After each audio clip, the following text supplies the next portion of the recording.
So welcome to this week's episode of Leadership Soundbites with Rocco and Michelle. And this week, we're going to talk about the power of changing the narrative. And this came up from a previous episode on the power of the human experience. And Bryan Stevenson, with the 4 parts that he talked about, the factors in changing that, which was power, proximity, change the narrative, hope. I wrote them down. And get uncomfortable. And so this one, we're going to unpack the power of changing the narrative. And so here's the quote we're going to start out with. And this came from a Forbes article, Forbes Magazine article that I really liked. And I think it just puts it in a nutshell. We have the unique power to change the narrative of an entire world, one conversation at a time. So that audience in that article was people that do marketing, ads, and everything else. So we're going to flip it from a leadership perspective. Because when I think about this, I'm going to pull in Margie of what's a little bit better look like. And freaking one conversation at a time is what a little bit better looks like to start changing the narrative of an entire world. And the world doesn't have to be Earth, right? It could be your world of your team, your world and your organization, whatever that may be. Or outside, the stuff that you're involved in outside of work.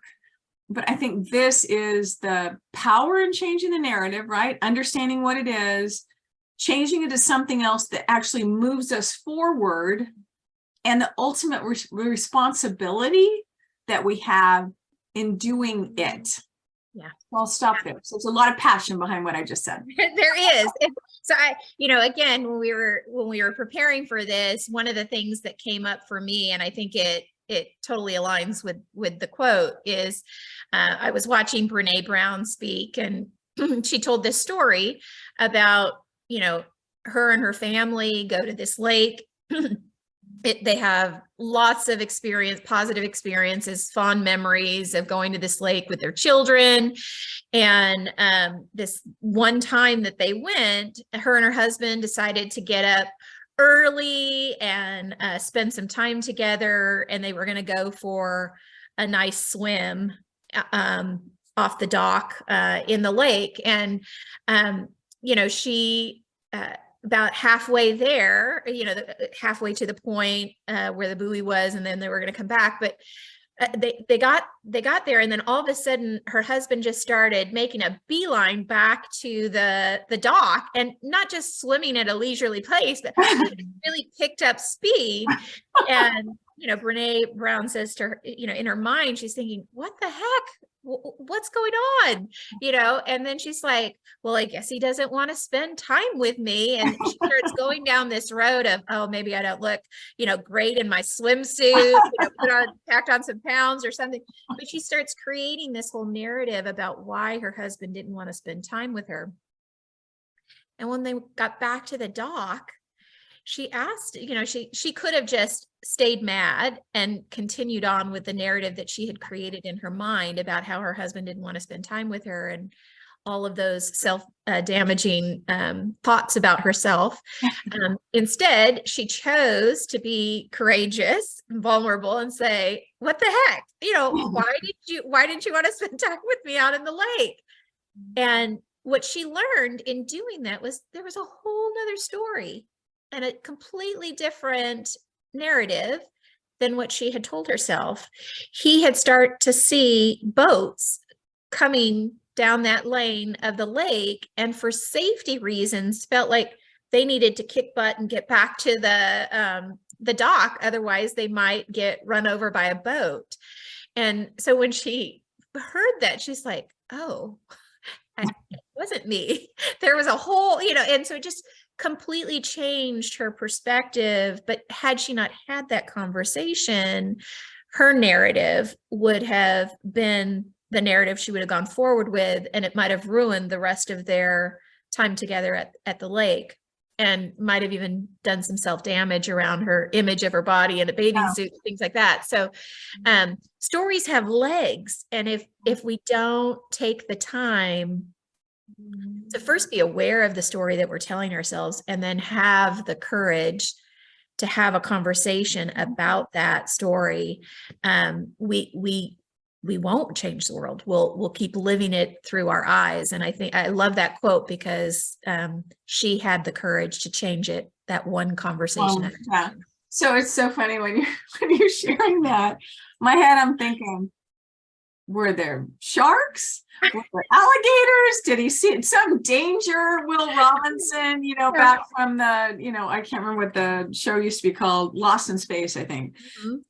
This was way back in the day.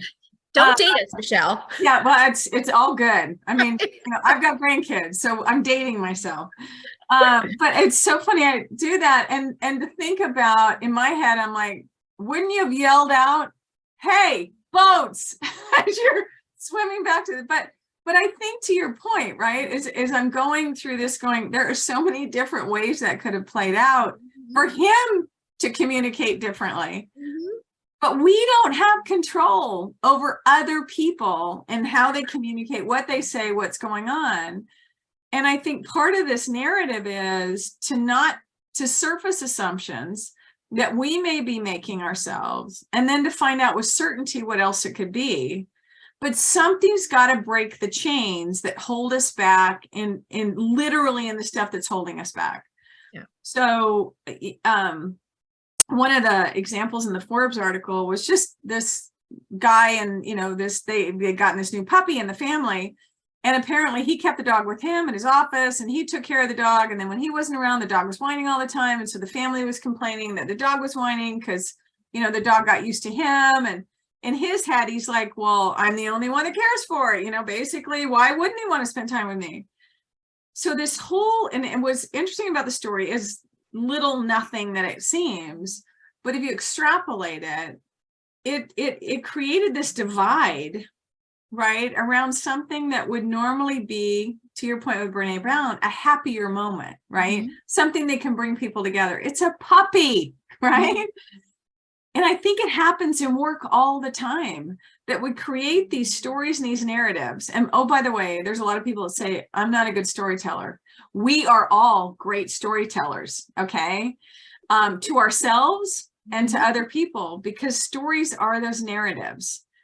But figure out where that stuff's happening that's not serving the greater good or moving the effort forward, and change it. Yeah, it's like what's a little bit better look like. I wish we had like a neuroscientist or somebody on the podcast with this, because it's funny, both stories, the person went to the negative, and it's just like, why does our brain go to the negative?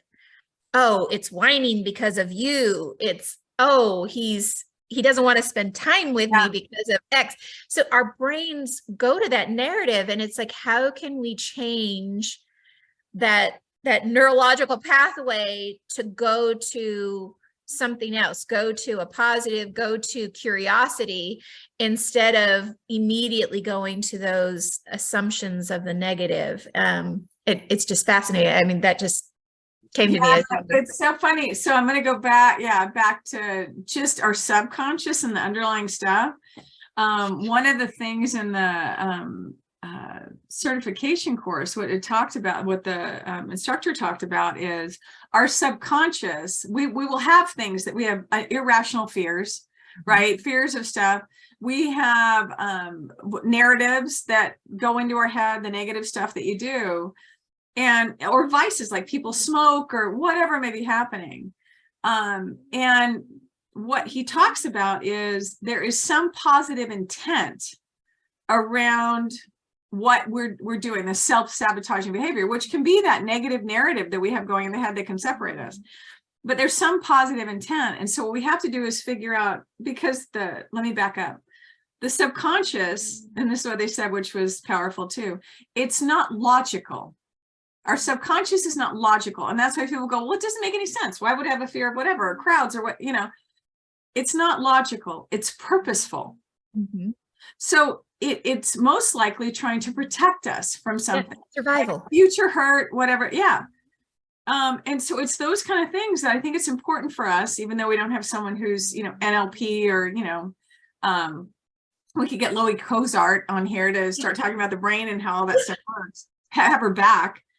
But there's something in at least knowing that potential exists. Mhm. And so I'm going to go back to change management, right? It is that if we don't fill in the missing pieces for people, right, and allow their brains to make those connections, they will make those connections. And the narrative will be, you don't like me anymore, don't want to spend time with me. Nobody else cares for the dog but me. And so I'm just going to keep caring for the dog, whatever that may be. But I think that's it, is realizing that we need to be explicit about filling in the rest of the story in a positive way and make intentional connections so that we don't leave it up to everyone else to do that for us. Yep. It's a long route to get to what we're talking about. Yeah, but the subconscious is great. We're wired that way. It is. And sometimes it lies to us, or to your point that we sabotage ourselves by going down that narrative. And I think what I love about this changing the narrative, the power behind it, is we as human beings have that power. We have, more so than any other animal, we have the ability to change it. We can make the choice and build the habit to think differently about situations, about how we respond, about what we say, what we believe in others. We have the power to make that choice. We just have to start doing it and start building that habit. Yes. And the stuff that came to mind for me, and I think it's something we talked about previously, is that we first need to surface what the current narrative is, because unless we surface what the current narrative is and be honest with ourselves, and then ask, is this serving us? Is this moving us forward? And then I think it's having the courage to change it, or to simply ask, what else could it be? Right. What else could it be to move us forward? And it's those baby steps. It's not, it's like I wrote down to change the story, change the world. It is those microcosms of stories, right? Those conversations, if you will. Those touch points, those individual touch points, that's where it starts. That's the power in it, to where we can create different experiences. I love this one. So thank you for the previous podcast that we had that you surfaced, Bryan. Is it Bryan Stevenson? Stevenson. So thank you, Bryan Stevenson, for yes, thank you, Bryan Stevenson. And so I really appreciate this. Yeah. So thank you. So what's one thing you want people to walk away with? So I know that awareness is always the first step, right? But for me, it's really about the action, taking action, being courageous and taking action. Do something with that awareness. Because being aware of it is, it's the first step, but having the courage to actually change it is really what's going to make a difference. So take action. Don't just be aware of it, but take action. So yes, and the thing that came from me, and it's what through coaching and stuff, and it goes back to crucial conversations and the stories we tell ourselves, because that's part of this too, right? There's a narrative out in the environment about certain things, and there's also narratives that we have going on internally. The thing I would say is, a lot of times I found with leaders is the narrative that we have going on in our heads, we've convinced ourselves this is absolutely the truth. Right. And with 100% certainty, we know exactly what's going on. And I would say, challenge that thinking.